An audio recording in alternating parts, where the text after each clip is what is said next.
Hi, and welcome back to the Blue Honor Vlog. I'm Kay Williams, author of op-dec Operation Deceit, the Trilogia Trilogy, and Blue Honor, for which this vlog is named. Today I'm going to go back over an old open book blog hop. So we did this last year as well, now that it is March, and I think I covered one back in January as well, talking about some New Year things and similarly to this, change, etc. So this one is from November 14th of 2016, and it was Open Book Blog Hop 71. If you're following along, you can go to the vlog and open that up. It's called Change is a Comin'. Boy, is it always, right? So here we are in 2025, 3 months in. This is March. Wow. At least the winter is ending, right? We can say that for it. So what was going on at this time? This was November, so it was the beginning of winter at that time, whereas we're now coming out of the winter, reflecting on this old post. At that time, it was 2016, I still had my dog Sadie, and she has since passed. She passed away in 2018 in the spring from spleen cancer, which according to my vet is actually very common in golden retrievers. Didn't make anything better. She was only 8 years old, and I had hoped that I would have a lot more time with her, which I didn't. So that's one thing that's changed since then. I was also moving at that time into this apartment, in fact. So I'm still here. Things are going pretty well. This is a much better space. I have plenty of storage. It is a house. It's a townhouse. And I split this like I did my apartment with another adult. Another thing is that I had my daughter in 2017. So about a year later, I was pregnant and definitely needed the additional space. So her little room is upstairs, whereas in the apartment that I had, which was the top half of a house built in 1855 in Saratoga Springs. Pretty cute house, a little porch and stuff on Washington Street.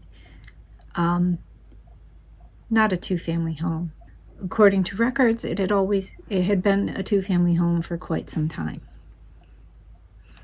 I don't know how. The rooms were micro. So the space that we have in the townhouse would be just the first floor divided between 3 people.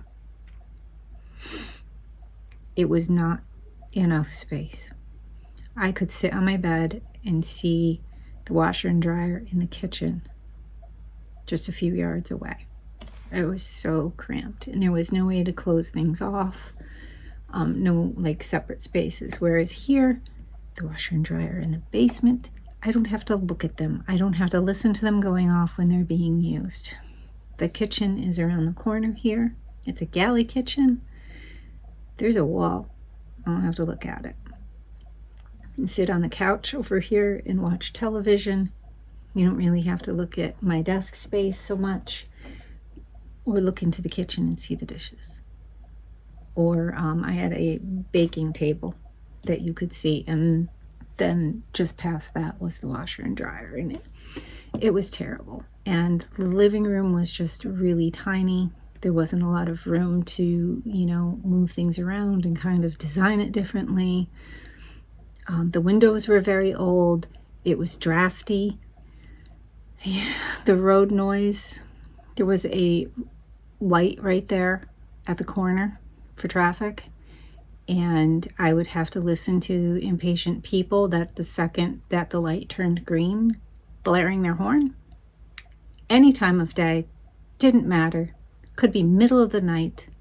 You're not moving fast enough. The light just turned green. Why aren't you 50 miles ahead of me already? Don't get me started on people. I hate that. I hate that so much. If you are the type of person who sits there at a green light and slams on your horn the second that it turns green, you suck. Anyway, so when I was renting that apartment, it was about $1,000 a month, and I split that with someone else, and that made it pretty easily affordable for the income that I had at the time. And it made a little bit more possible to save, and we split things pretty well down the middle. Things were fair. That said, my original landlord sold the house. The new guy would only sign leases month to month, so what he was looking to do was flip it, which meant after he raised the rent by $200, the next person was going to raise it by even more. So now you're asking me to pay for a shoebox twice the amount that I was paying. We got out of Dodge. All I can say is landlords are leeches. Landlords are leeches. They just victimize a lot of their tenants, and the individual. My original landlord was fair. He was Navy family. He fixed the house. He was extremely responsive. What happened is that his wife took ill, and he had to attend to her. He couldn't also have this rental property, which was another income, which made me feel terrible, because I'm like, if there's anything that we can do, because you're going to need this income, let us know. But it was too much to manage. It was very serious illness, and it was a lot for him to manage, even with our neighbor Richard trying to help with everything. And so he had to let it go, and the new guy was just looking to flip it and earn a passive income off the backs of hardworking people. That's why I don't like landlords, because the leeches. Those people are leeches. Not my original one, who, he worked a full-time job. He was Navy, and he had this as extra income because his wife was stay-at-home raising their children, and they needed a little bit more money. But he was always attentive, refurbishing everything. The minute that I told him anything went wrong or recognized anything, he was on it. But this other guy was not so much like that. And then he sold it to a lady for a higher profit. I understand that's how you're supposed to do things. But boy, did she get raked over the coals, because that house was nowhere near that. I swear to God, one of these days I'm going to drive by and it's going to have burned down because of old wiring. But not my problem now, right?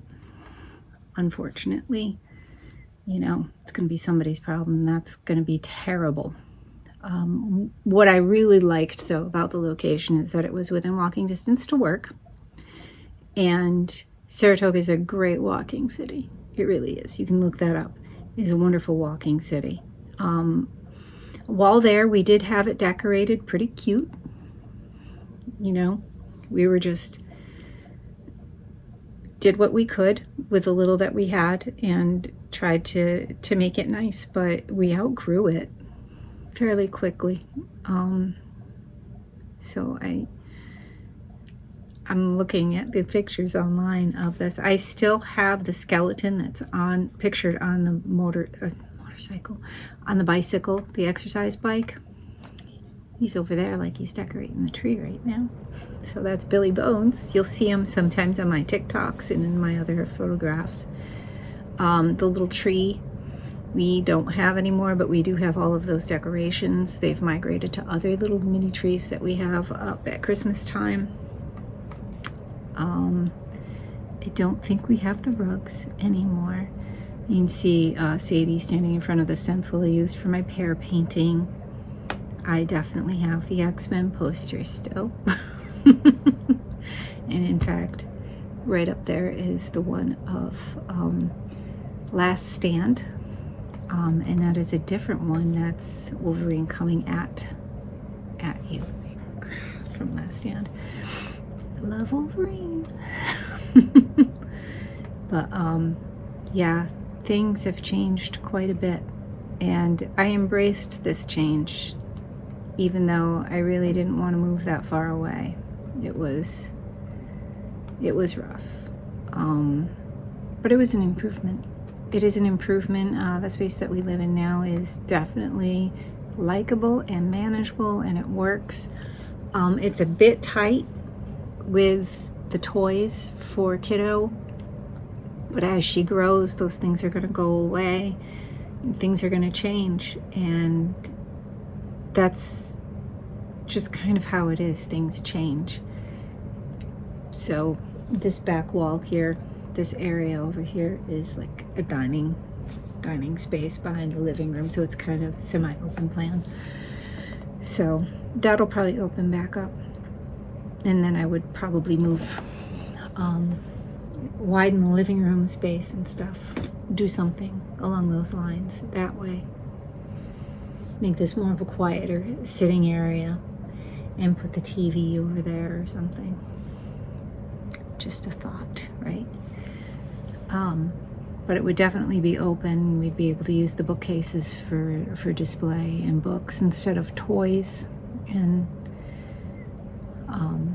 messes. I don't know how else to, you know, if you have a 7-year-old, you know what I'm saying. But yeah,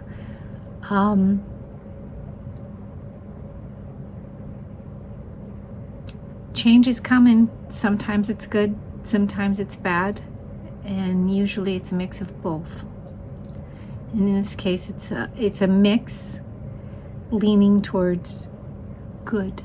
A lot of good things came out of these changes, moving to here and stuff, and it made me less apprehensive to take the promotion that I did because of location, because it's neither here nor there for me at this point. But if I were still living, say, in Saratoga, it would be harder to get to the job that I now work.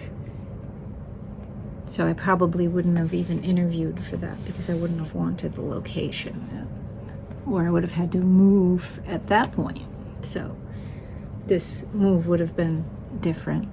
But I think about that too as I'm moving towards thinking about if I could save enough even to buy a house and what that would be like. And that's definitely going to make the drive a little bit more difficult and stuff, and that's a change. But that's on the heels of possibly retiring, and how many more years would I go for? You know, all these considerations and stuff that you have to think of in those when you're thinking about those terms. But the freezer door closes and the fridge is probably 8 years old, not 20. The fridge that I had up in Saratoga was really old, but so is this one. And the freezer doesn't like to stay closed, so it's probably a me problem because I overstuff it. I like to put a lot of things in the freezer. And actually, having the baby, I had to buy a chest freezer because I was breastfeeding, and you have to pump and then deep freeze your breast milk to make sure that it remains safe for the baby. And that was a positive change too. That gave me means to take food and prepare it and freeze it and stuff, which has made things more affordable in the long run as far as meal prep, etc. And thinking about that, or being able to buy things and store them in greater quantity. So chest freezer is a really great idea if you can do it. If you can do it. See, not everyone can. I couldn't have had a chest freezer where I was in the old apartment. There would be nowhere to put that thing. There was nowhere to put that. I mean, if we didn't have the baking things in the kitchen, I could have probably put it on that wall that was there, and then that would be the only thing that would be there, and then you would have to use it like a bar or something, you know, face it up against the wall and then use it like put stools or whatever. But if you want to get in there, nothing can be on top of it, so you can put your placemats down and stuff and use it as a table, but then everything has to be cleared off because to get in there, right? More space, more space, more space. But yeah, a lot of changes since then, and a lot of things are still the same. You know, it's interesting. I'm looking at another picture of when I moved in, and it's the same TV that I had at that time. And my little moon sculpture that I have of Journey to the Moon with the rocket in his eyeball is still up there, but there's more things on that wall now. Same Joker poster, though. It's just really interesting, I think, to go ahead and look back. So in a way, it's almost metaphoric in the, coming out of the winter, going through the winter. November 14th, 2016 was going into the winter, and this transition out, and to now speaking about it in March, and how so much has changed and gone for the better, like coming out of the winter. You know what I mean? And Tony's no longer around. Tony and Pepper have both passed on, as well as Sadie, and they are missed dearly. But a lot of good things. A lot of good things. Change, for the most part, should be embraced.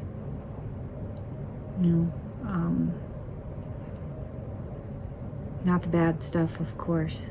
You know what I mean? Still, one of the other things too was I was highly involved online in political things, and doing all of that and stuff, and getting really steeped in the political and stuff online, and that hasn't changed.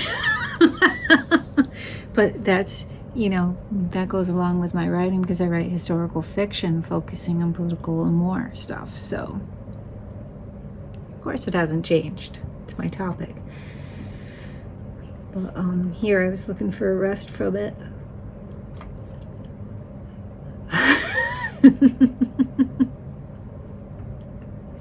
I don't know if I'll ever rest from it. Sometimes I roll my eyes and I'm just so annoyed, but it is what it is, and we need to pay attention to politics, because politics pays attention to us whether or not we care about it. It affects our lives in every aspect, and while we can sit there and bury our heads in the sand and remain ignorant upon these subjects will enact themselves upon us. That's how you lose your freedom. It's not paying attention, not being educated, not reading, allowing yourself to be manipulated or pushed around. And I can't say that I'm okay with that. That is something I have never changed on. I will be an active participant for as long as I am able, because I think that really matters. But yeah, embrace change as much as you can, because sometimes good things come out of that. In this case, and the things that I was talking about here, it definitely was and it remains a positive change. So that was good. All right. Thank you for listening. Next time, let me grab my little book here. We will be going over let me see. What is the Blue Honor blog? And talking about my site. That seems to be a question, speaking of the political. That came up a couple of years ago. Somebody decided to start trolling me because my website is called Blue Honor, thinking that I was paying homage to police, when it is the title of my Civil War novel, blue being the color of the Federal Army uniforms in 1860. They didn't want to listen to me, and I said, go ahead and go to the site and you'll see. And then they were extremely apologetic after whipping everybody else up around me and causing a lot of problems and turmoil. And then somebody said she's probably had that title for quite some time before this even erupted like that. And I said, as a matter of fact, it has been a title since the 1990s on the thesis paper from which the book came. The more you know. And as we're going through these issues in the Middle East, some of the decisions that I made on writing Triloquia also rear their head. And sometimes I think maybe I need to make an adjustment, but then I'm like, The premise of the book is that we come from the places on the other side, the other planes, and that it is not the fault of those places that these disagreements are happening, that the genocide is happening. For instance, Zion is not at fault for Zionists. Free Palestine. God, I hope we do. Be back here next time. Subscribe below. Keep fighting the good fight. There's a lot of kids out there who need a better world, like the Palestinian kids, who may never see it. Next time.